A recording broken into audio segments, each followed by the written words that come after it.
Hi friends, ഇന്ന് മധുരക്കിഴങ്ങ് വെച്ചിട്ടുള്ള ഒരു പൊറോട്ടയുടെ റെസിപ്പിയാണ്. സിമ്പിൾ ആയിട്ട് തയ്യാറാക്കാൻ പറ്റുന്ന ഒരു റെസിപ്പിയാണ് ഇത്. അപ്പോൾ ഫസ്റ്റ് മധുരക്കിഴങ്ങ് ഒന്ന് പുഴുങ്ങി എടുക്കണം. അപ്പോൾ ഒരു സ്റ്റീമറിലേക്ക് കിഴങ്ങ് വെച്ചിട്ടുണ്ട്. ഇനി ഇതൊന്ന് നന്നായിട്ട് പുഴുങ്ങി എടുക്കുക. ഇപ്പോൾ കിഴങ്ങ് നന്നായിട്ട് കുക്ക് ആയിട്ടുണ്ട്. ഇനി ഇതൊരു പ്ലേറ്റിലേക്ക് മാറ്റാം. ഇതിന്റെ സ്കിന്നൊക്കെ ഒന്ന് മാറ്റണം. ഇപ്പോൾ ഇതിന്റെ സ്കിന്നൊക്കെ മാറ്റിയിട്ടുണ്ട്. ഇനി ഇത് ചെറിയ പീസസ് ആയിട്ടൊന്ന് കട്ട് ചെയ്തെടുക്കുക. ഇതിൽ നിന്ന് 1.5 കപ്പ് ഒരു ബൗളിലേക്ക് ഇടാം.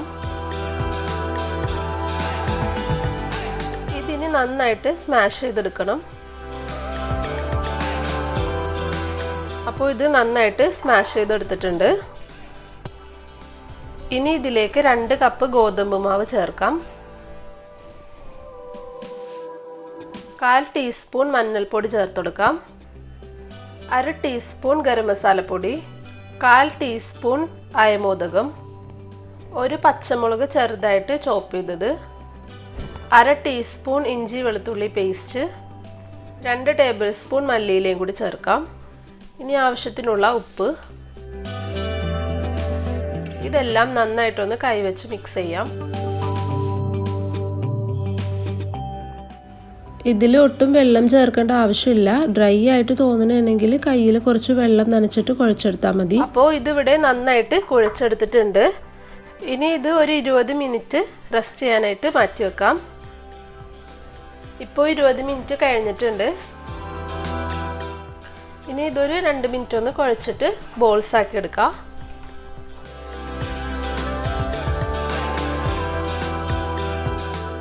അപ്പോൾ ഇതിവിടെ ബോൾസ് ആക്കി എടുത്തിട്ടുണ്ട്. ഇനി ഇത് പരത്തിയെടുക്കാം.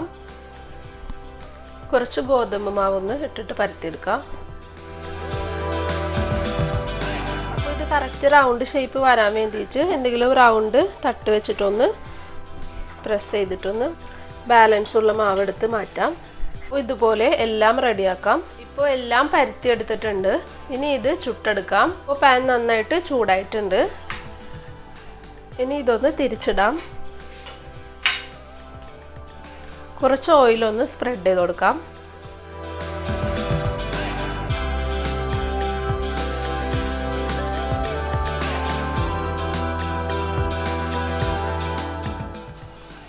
നന്നായിട്ട് പൊങ്ങി വന്നിട്ടുണ്ട്.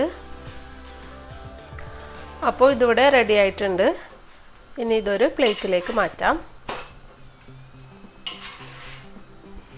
ഇതുപോലെ തന്നെ എല്ലാം റെഡിയാക്കാം.